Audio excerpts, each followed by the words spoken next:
الله وبركاته. نحمده ونصلي ونسلم على رسوله الكريم وعلى آله وأصحابه أجمعين أما بعد. Inilah jemaah salat subuh yang dimuliakan Allah. Kita lanjut ngaji kitab As-Sunnah wal Bid'ah. Ila hadratin Nabi Mustafa Muhammadin sallallahu alaihi wasallam ashabi wa alihi wa dzurriyyati jemaah ya bersama. Sudah semua. إلى الشيخ عبد المحفوظ أحمد الحداد اللهم صل على محمد. الفاتحة. أعوذ بالله من الشيطان الرجيم. بسم الله الرحمن الرحيم. الحمد لله رب العالمين الرحمن الرحيم مالك يوم الدين. إياك نعبد وإياك نستعين اهدنا الصراط المستقيم صراط الذين أنعمت عليهم غير المغضوب عليهم ولا الضالين. بسم الله الرحمن الرحيم. Al-Hadits Al-Khamis Wa-Sittun, hadis yang ke-65.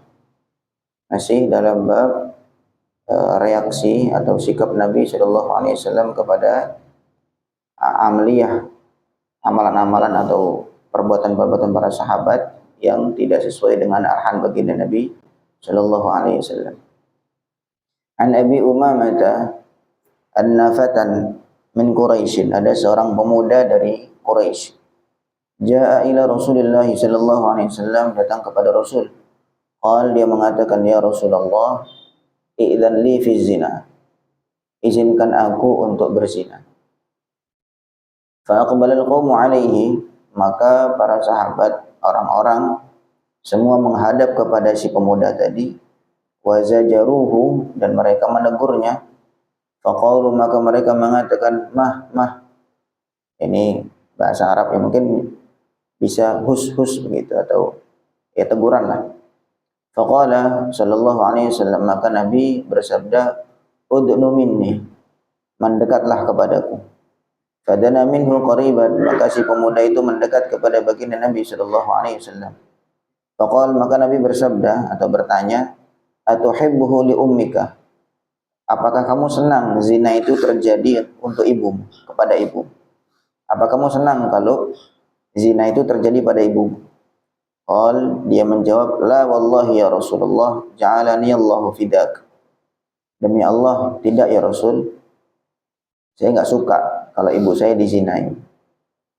Qal, Nabi bertanya lagi, walad nasu yuhibbuhu li ummahatihim.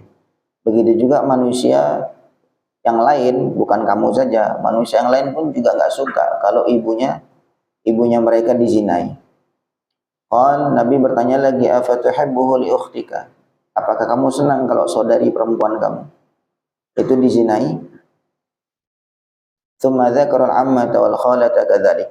Kemudian Nabi menyebutkan, bertanya lagi tentang bibinya, bibi dari ayah, bibi dari ibu, dan seterusnya. Jadi ditanya, diberi pertanyaan yang istilahnya merubah cara berfikirnya. Fawadha'a yadahu alaihi, kemudian Nabi meletakkan tangannya di atas dadanya si pemuda tadi. Waqala, dan Nabi berdoa, Allahumma ghfir dzambahu wa tahhir qalbahu wa hassin farjahu.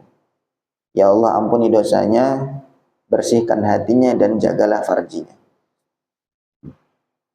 Qala, Abu Umamah berkata, falam yakun ba'da dzalika, maka selepas kejadian itu, falam yakun ba'da dzalika yaltafitu ila syai'in, maka si pemuda tadi selepas didoakan oleh Nabi sallallahu alaihi wasallam atau selepas kejadian itu, dia tidak lagi ingin terhadap dosa ataupun zina. Rawahu Ahmad wa Tabarani fil Kabir bi rijalis sahih kama fi Majma'iz Zawaid. Ini jelas ya, karena ini sesuatu yang sudah disepakati keharamannya, yaitu berzina. Seorang sahabat pemuda tanya kepada Nabi, minta izin ya Rasul, boleh enggak saya zina?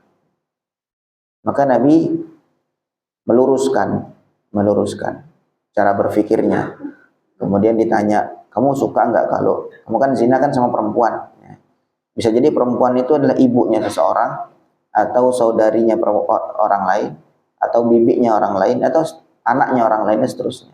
Nah, kamu juga bisa jadi kamu juga punya orang perempuan. Kamu suka enggak kalau ibumu dizinai, atau anakmu dizinai, atau saudara kamu dizinai? Maka dia mengatakan, enggak suka ya Rasul. Nah, kamu enggak suka, begitu juga orang lain semua enggak suka kalau wanita-wanita mereka itu dizinai. Maka kemudian didoakan oleh Nabi Shallallahu Alaihi Wasallam. Ini jelas karena emang zina itu sudah disepakati keharamannya. Dan Nabi mereaksi, maksudnya Nabi itu ketika ada sahabat yang mau mengerjakan sesuatu yang tidak sesuai dengan arahan baginda Nabi atau tidak sesuai dengan syariat, maka Nabi pasti melarang karena beliau sahibus syariah, sebab beliau sebagai pengawal syariat yang datang dari Allah Subhanahu wa taala. Al-hadits as-sadis wa sittun, hadis yang ke-66. An Anas dari Sayyidina Anas, marra Rasul sallallahu alaihi wasallam bimra'atin. Nabi suatu ketika berpapasan atau lewat dengan seorang wanita. Tabki 'inda qabrin, yang si wanita itu menangis di kuburan, di dekat kubur. Faqala laha, maka Nabi bersabda atau berkata kepada si wanita tadi, ya hadhihi ittaqillah wasbiri. Kamu sabarlah, takwalah kepada Allah dan sabar. Nabi mengatakan demikian. Faqalat, maka si wanita itu mengatakan, ilaika anni, pergilah dariku, kamu pergi sana. Fa innaka lam tusab bimithli musibati, kamu tuh tidak mendapatkan musibah seperti musibah aku. Jadi ceritanya si wanita itu nggak ngelihat Nabi, dia sedang nangis, kemudian ada suara di belakangnya, ada suara baginda Nabi Sallallahu Alaihi Wasallam, dia katakan, kamu takwalah kepada Allah, sabarlah, kata Nabi. Maka si wanita tadi karena memang sedih dan nggak pengen diganggu, dia mengatakan, kamu pergi aja sana, kamu tidak merasakan apa yang aku rasakan. Walam ta'rifhu, dan si wanita tadi nggak kenal dengan Nabi, nggak tahu kalau yang negor itu adalah Nabi. Faqila laha, maka akhirnya selepas Nabi pergi, ada orang yang ngomong kepada si wanita tadi, innahun Nabi Sallallahu Alaihi Wasallam, yang negor kamu tadi itu Nabi Sallallahu Alaihi Wasallam. Fa'atat baban Nabi Sallallahu Alaihi Wasallam, maka si wanita langsung pergi mencari Nabi ke rumahnya. Falam tajid indahu bawwabin, kemudian si wanita tadi ketika datang ke rumah Nabi tidak mendapatkan para pengawal di sekitar rumahnya. Jadi rumah Nabi ya biasa saja, padahal Nabi orang paling mulia, kemudian tidak pakai pengawal-pengawal sama sekali. Faqalat, wanita itu mengatakan, lam a'rifka, aku nggak kenal kepada engkau ya Rasul, aku nggak tahu kalau yang negur tadi adalah engkau ya Rasul. Faqal, maka Nabi bersabda, innamas sabru 'inda sadmatil ula, sabar itu hanyalah terhitung sabar itu ketika as-sadmatul ula, ketika hantaman pertama. Ketika kamu mendapatkan musibah pertama kali, sejak pertama kali mendapat musibah, di situ kamu sabar, itu namanya sabar.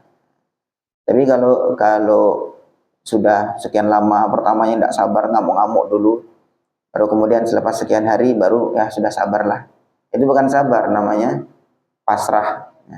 Nggak bisa kemana-mana lagi. Akhirnya dia ya sudahlah sabar aja. Bukan begitu, sabar itu inda sadmatil ula, ketika hantaman pertama musibah itu, di situ sabar.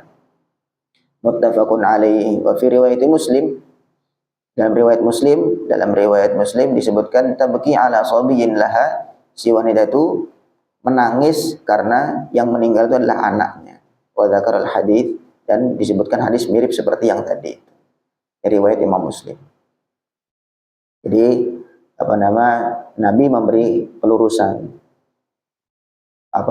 Sabar itu adalah ketika hantaman pertama musibah apa saja, kehilangan sesuatu atau sakit dan segala macamnya, sabar itu inda sadmatil ula. Sabar yang terhitung sabar, yang mendapatkan pahala besar dari Allah Subhanahu wa taala, itu adalah ketika apa? Ketika hantaman pertama, bukan ketika setelah selesai tidak bisa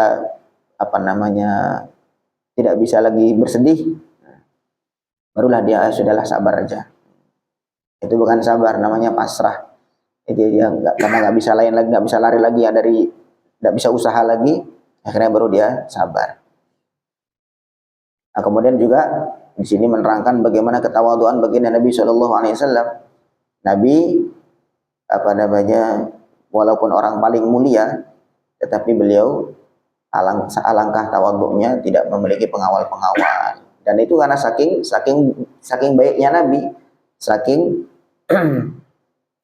baiknya sikap Nabi baginda Nabi SAW, sehingga tidak ada bahaya yang mengintai beliau. Tidak ada bahaya yang mengintai beliau. Wallahu a'lam. Kita lanjutkan al-hadits as-sabi' was-sittun, hadis ke-67. An Imran ibn Husain. Dari Sayyidina Imran ibn Husain qala, dia berkata, "Shallan Nabi sallallahu alaihi wasallam adz-dhuhra." Nabi salat zuhur. Fa qara'a rajulun khalfahu sabbihisma rabbikal a'la. Maka di belakang Nabi ada yang membaca surah sabbihisma rabbikal a'la. Falamma shalla, ketika selesai salat, Nabi bersabda, "Man qara'a sabbihisma rabbikal a'la?" Siapa tadi yang baca sabbihisma rabbikal a'la? Rajulun, seorang laki mengatakan, "Ana, saya ya Rasul." Nabi bersabda, "Qad alimtu anna ba'dhan khala janiha." Bahwa aku tahu dalam salat bahwa sebagian dari kalian itu mengganggu pikiranku. Jadi Nabi sallallahu alaihi wasallam terganggu konsentrasinya dengan sebab bacaannya orang di belakang Nabi sallallahu alaihi wasallam. Jadi salat zuhur itu kan salatnya sirri. Salatnya apa? Tidak mengeraskan suara. Nah, kemudian ada di belakang Nabi baca surah Sabbihisma rabbikal a'la sampai kedengaran dengan oleh yang lain, bahkan sampai kedengaran oleh baginda Nabi sallallahu alaihi wasallam. Selesai salat Nabi tanya, "Siapa tadi yang baca Sabbihisma rabbikal a'la?" Maka dia jawab, "Ya, saya Rasul." Maka Nabi mengatakan, "Qad alimtu anna ba'dhan khala janiha." Aku tahu memang sebagian dari kalian itu mengganggu pikiranku dalam salat. Wa fi riwayatin ukhra, dari riwayat yang lain, anhu, dari Imran ibn Husain juga, faqala rajulun minal qaum, ada yang orang yang mengatakan dari sekian makmum itu, "Ana, saya yang baca ya Rasul, walam urid biha illal khair." Dan saya tidak menghendaki dari bacaan itu kecuali kebaikan. Memang waktu sholat itu waktunya bacaan Quran. Maksud saya ya bagus, baik, karena untuk membaca Al-Quran di dalam sholat. Faqala Nabi sallallahu alaihi wasallam, maka Nabi bersabda, "Qad araftu anna ba'dakum khala janiha." Aku tahu bahwa sebagian dari kalian itu mengganggu pikiranku dengan sebab bacaannya dia itu. Fahadha, maka hadis ini yushbihul ingkara minar Rasul sallallahu alaihi wasallam. Ini ingkarnya baginda Nabi sallallahu alaihi wasallam ala man jahara wara'ahu bil qiraah, terhadap orang yang mengeraskan bacaannya di belakang Nabi sallallahu alaihi wasallam. Hatta syawwasha alaihi, sehingga bacaan itu mengganggu Nabi sallallahu alaihi wasallam. Wa sholatu hiya dhuhru, waktu itu padahal salatnya zuhur, kama suraha bihi fil hadis, sebagaimana dijelaskan dalam hadis itu. Wa hiya sholatun sirriyah, dan zuhur itu salat yang sirri, bacaannya bacaan yang pelan. Walihada qala fuqahauna, karena itu para fuqaha kita, ahli fikih kita mengatakan, innal jahra fi maudhi'il israr makruhun. Mengeraskan suara di tempat-tempat yang israr, tempat-tempat yang sirri, itu makruh. Fa kaifa idza syawwasha, maka bagaimana? Mengeraskan suara saja, maksudnya walaupun enggak sampai mengganggu, itu makruh. Lalu kalau mengganggu bagaimana? Tentu lebih lagi. Wa hadza ghairu hadits Abi Hurairah al-ati, ini lain lagi, nanti setelah ini ada hadis riwayat Abu Hurairah mirip dengan ini. Wa riwayatani fi Sunanin Nasa'i, dan dua hadis ini disebutkan dalam kitab Sunan Nasa'i. Dia tadi ada sahabat baca Qur'annya ketika sholat yang sirri, sholat yang bacaannya pelan, itu dia keras sampai terdengar oleh Nabi sallallahu alaihi wasallam atau terdengar oleh yang lain. Maka Nabi sebagai sahibul syariah menegur, tidak begitu. Kalau sampai mengganggu, maka itu tidak baik. Walaupun maksud kamu baik, maksud kamu membaca Quran, tetapi kalau mengganggu orang, maka itu jadi tidak baik. Satu lagi untuk menyempurnakan pemahaman hadis yang sebelumnya, al-hadits ats-tsamin was-sittun, hadis yang ke-68. An Abi Hurairah radhiyallahu anhu anna Rasul sallallahu alaihi wasallam insarafa min salatin. Beliau selesai dari salat. Jahara fiha bil qiraah. Beliau mengeraskan suara di dalam bacaan di dalam salat itu. Faqal, maka Nabi bersabda, jadi ini salatnya ketika jahar ya.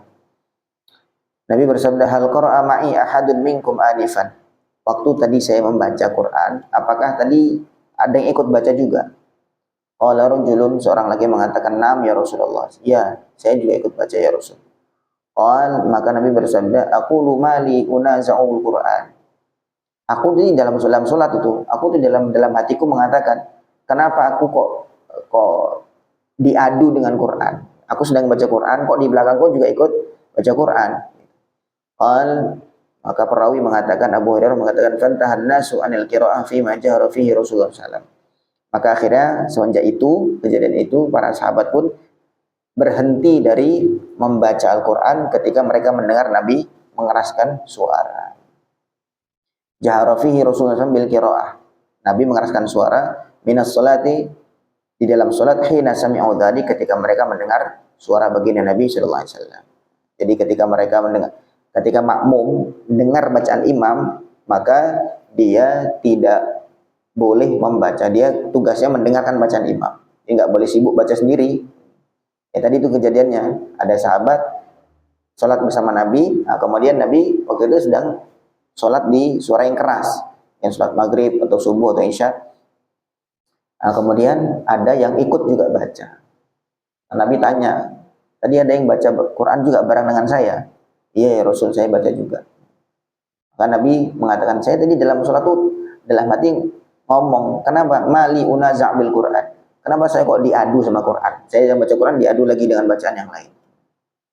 Maka semenjak itu sahabat-sahabat pun memahami apa maksud baginda Nabi SAW, sehingga mereka selepas itu ketika bacaan-bacaan yang keras, mereka tidak ikut membaca, diam saja mendengarkan bacaan Rasul SAW. Wa hadza fihi ta'mimul intiha anil qiraah. Ini adalah larangan secara umum dari qiraah atau membaca Al-Quran. Lakin hadis Ubadah bin Samit, tapi ada hadis diriwayatkan oleh sahabat namanya Ubadah bin Samit, fihi idahun lil muradi minan nahi. Tetapi di situ ada penjelasan lebih rinci lagi yang dimaksud dengan larangan itu seperti apa. Larangannya itu seperti apa? Tadi kan kalau yang hadis yang sebelumnya seakan-akan makmum sama sekali tidak boleh baca apa-apa. Tidak boleh baca apa-apa. Walafzuhu, lafadznya riwayatnya Ubadah bin Samit, shalla bina Rasulullah sallallahu alaihi wasallam, Nabi bersalat bersama kita, mengimami ba'dhus salawat, sebagian salat allati yajharu fiha bil qiraah, yang mana salatnya salat jahar, salat yang keras suaranya. Faqal, maka Nabi bersabda, la yaqra'anna ahadun minkum, salah seorang di antara kalian jangan sampai membaca, idza jahartu bil qiraah, ketika aku mengeraskan suara dengan bacaanku, illa bi ummil Quran, kecuali dengan ummul Quran, yaitu apa? Al-Fatihah. Jadi kecuali Al-Fatihah, karena Al-Fatihah itu wajib dibaca oleh semuanya, makmum ataupun imam wajib baca masing-masing. Dzikra dzalika kulluhu fi Sunanin Nasa'i, ini semua disebutkan dalam Sunan Nasa'i. Wa yu'ayyidu hadits Ubadah, dan ada hadis juga yang memperkuat hadisnya Ubadah bin Samit tadi, ma fi Musnad Ahmad wa Abi Ya'la wa Tabarani. Wa fihi, riwayat hadisnya, liyaqra ahadukum bi Fatihatil kitab fi nafsihi. Ya. Hendaknya kalian membaca Fatihatul Kitab, baca Al-Fatihah, fi nafsihi, dirinya sendiri. Maksudnya dengan baca sendiri, tidak ikut imam. Wa inna makana nahyu anil jahri. Larangan itu adalah mengeraskan suara. Maksudnya membaca Al-Fatihah ya juga dengan sirri, cukup didengarkan oleh diri sendiri. Ya, larangannya itu untuk mengeraskan suara bacaan. Rijalu Ahmad rijalus sahih wa inda Tabarani wa Abi Ya'la berijalin thiqat, kama fi Majma'iz Zawaid fi babi qiraatil Fatihah lil ma'mum. Wa yahkumu dzalika kulluhu haditsus sahih. La salata liman lam yaqra bi Fatihatil Kitab, tidak ada salat bagi orang yang tidak membaca Fatihatul Kitab, baca Al-Fatihah. Wa haditsu Rasul sallallahu alaihi wasallam kulluha, hadis-hadis Nabi SAW itu semuanya yajibu dhammu ba'dhiha ila ba'dhin, wajib dikompromikan satu dengan yang lain. Ya, nggak bisa kita comot cuma satu hadis ini saja. Oh, Nabi mengatakan nggak boleh baca, kalau jadi makmum nggak boleh membaca di belakang imam. Terus cuman kita ambil itu saja, tanpa mengambil dari riwayat yang lain yang melengkapi. Tapi hadis Nabi itu wajib dhammu ba'dhiha ila ba'dhin, wajib dikompromikan satu dengan yang lain. Li'annaha kal haditsil wahid, Karena seluruh hadis-hadis yang banyak itu seperti hadis yang satu, yufassiru ba'duha ba'dan, satu itu menjelaskan hadis yang lain. Jadi saling menjelaskan. Jadi ringkasnya, ketika sholat bersama imam, makmum ketika mendengar bacaan imam, dia mesti mendengarkan bacaan imam, tidak boleh sibuk membaca Quran sendiri. Kecuali baca Al-Fatihah, dan itu pun Al-Fatihah dibaca dengan lirih, dibaca dengan sir, cukup didengarkan oleh telinga sendiri. Kecuali kalau makmum mungkin saking panjangnya atau saking saking jauhnya, mungkin sholat yang ramai sekali, kemudian jarak makmum itu jauh sekali dengan imam sehingga dia nggak mendengar bacaan imam, maka dia boleh, bahkan disunnahkan dia untuk membaca Al-Quran sendiri. Tapi ketika mendengar bacaan imam, maka dia mesti mendengarkan bacaan imam itu. Wallahu alam. Jadi tadi intinya ya masih sama, karena ini babnya sikapnya Nabi SAW terhadap amalan para sahabat yang tidak sesuai dengan arahan Nabi atau tidak sesuai dengan syariat, maka Nabi mesti menegur. Wallahu a'lam. Sampai sini ada yang bertanya mungkin? Jadi pahami ya? Nah, jadi beberapa kasus terkait dengan sikap Nabi SAW terhadap perbuatan-perbuatan para sahabat radhiyallahu anhu.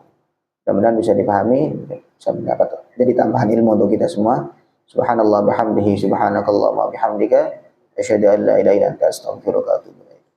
Assalamualaikum warahmatullahi wabarakatuh.